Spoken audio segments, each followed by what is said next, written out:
In this episode, you'll discover one of the most effective drugs you can take.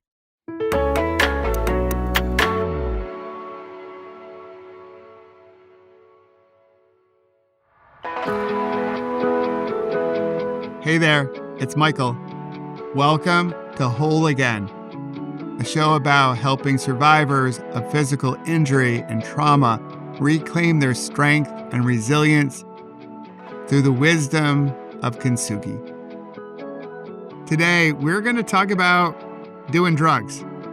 Not anything illegal, of course. Actually, we're not even going to talk about actual pills or capsules. We're going to talk about drugs that impact our mindset. You'll discover the power of a placebo as well as a nocebo and how that shifts your mindset. But before we dive in, I want to share how you can sign up for those really cool text messages I've mentioned over the last month or so. People say it's the message they need to hear right when they need to hear it. So if you'd like to sign up for them, they're free. They come about 3 times a week. Just send me a text. You can type in Whole Again, and the number is 866-612-4604. I'll say that one more time. 866-612-4604. Now, let's dive in and talk about drugs. And I don't know about you right now, but the song I Want a New Drug by Huey Lewis and the News is going through my head as I record this. So my apologies in advance if that song plays on repeat throughout the day for you. But let's talk about placebos and nocebos. I'd like to share a story from my corporate days when I worked in the pharmaceutical industry. I was responsible for a product for Alzheimer's disease.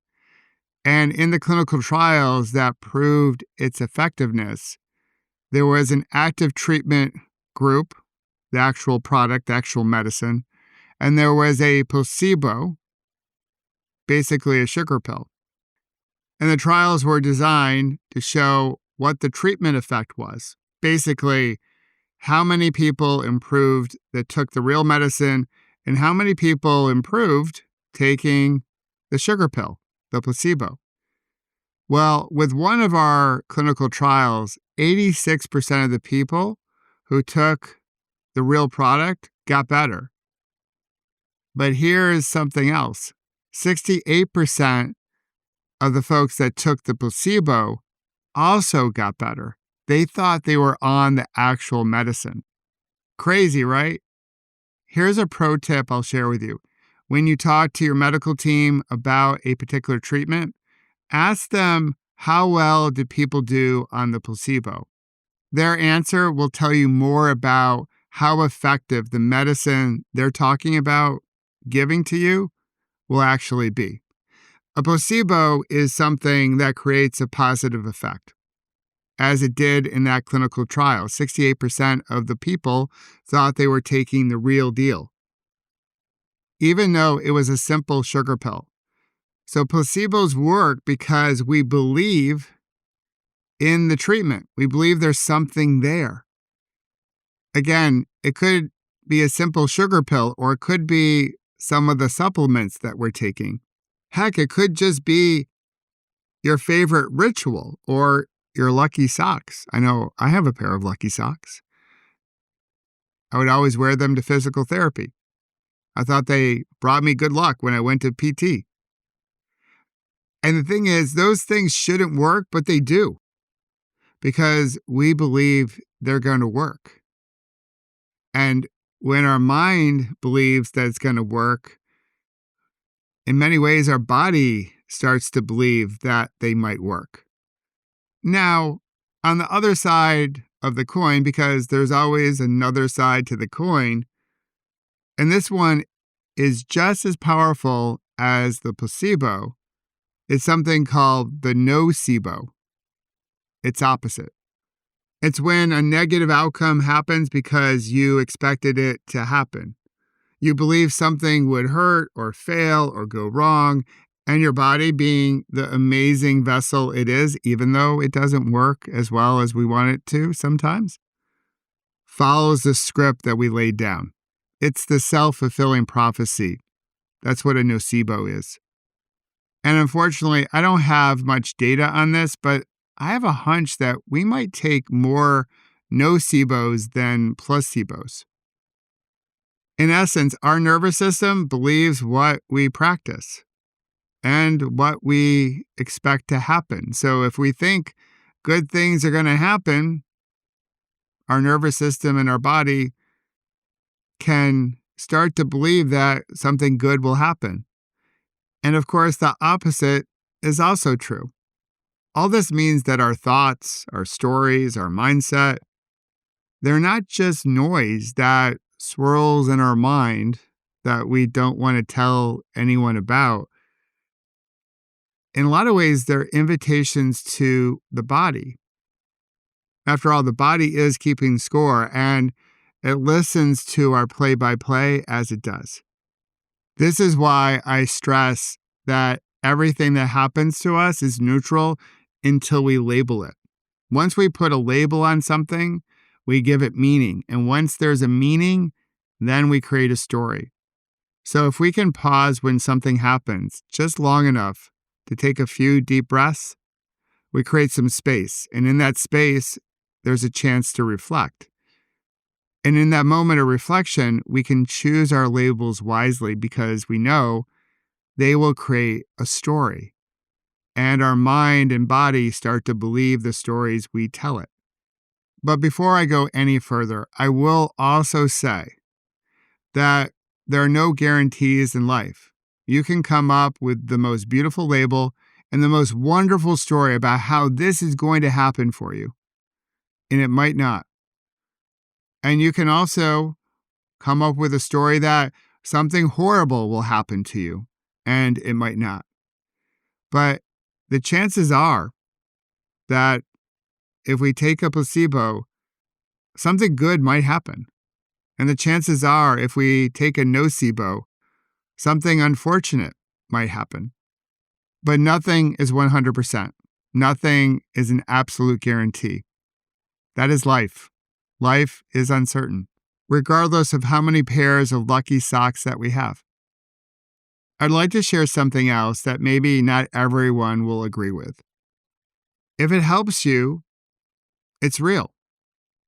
Even if no one gets it, it's still real to you. Even if there's no scientific study to back it up. Even if it's just a ritual or a moment or a mantra or a supplement you take. For example, I take AG1 in the morning, every morning. I believe it's doing something for me, but I don't really know. But I believe it is, so I continue to take it. In other words, if it helps you move forward in your healing process, who's to argue? Let the doubters doubt. You can do your thing. Now, I will say, I don't think we should ignore science. We love science here at Whole Again, so we want to stay with science. But it does mean all of this, that we can stop apologizing for what works for us. It also means that we can stop minimizing our internal wisdom. The body knows, I believe. So let's make this practical because I like to make things practical and relatable. What are your placebos? What are the things that you believe in, things that you take, rituals that you do day in and day out? How are they helpful to you? And what are your nocebos? The thoughts, the stories, the expectations that can make you feel worse. The cool thing with all of this, there's gold in this, right? As they say. You get to choose which one you reinforce. You get to choose whether you reinforce the placebos you take or the nocebos that are present for you. You have the power to write that story and reinforce things that help you establish a positive mindset that can help your mind and body, your heart and soul, and help you along the way to the person you're becoming. So again, you don't need to convince anyone else. You just need to own what helps you heal. If wearing the same sweatshirt to treatment makes you feel brave, then it freaking matters. So wear the damn sweatshirt. If tapping your heart before a hard conversation calms you down, that matters too. Stay with it.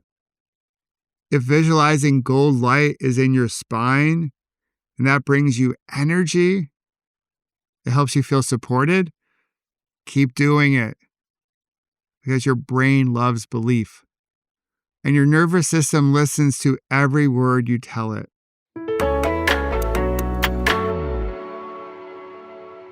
Thanks again for being here. And thank you again for being a fellow survivor. In this episode, you discovered the power of placebos and nocebos and how mindset and what we believe matters to our healing process.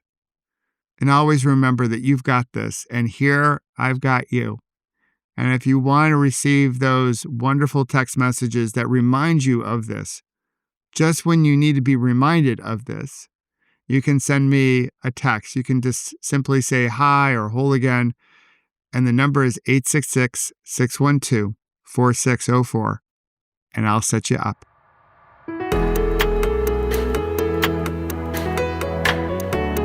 And if you wish to learn more about creating beautiful ripples and how to prevent a bad moment from turning into a bad day, please visit my website, michaelobrienshift.com, and sign up for my newsletter called The Ripple Effect.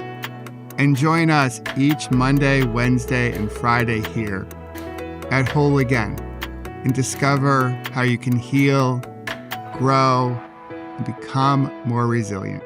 And celebrate our scars as golden symbols of strength and resilience. Until then, remember, you can always come back to your breath. You've got this, and we've got you.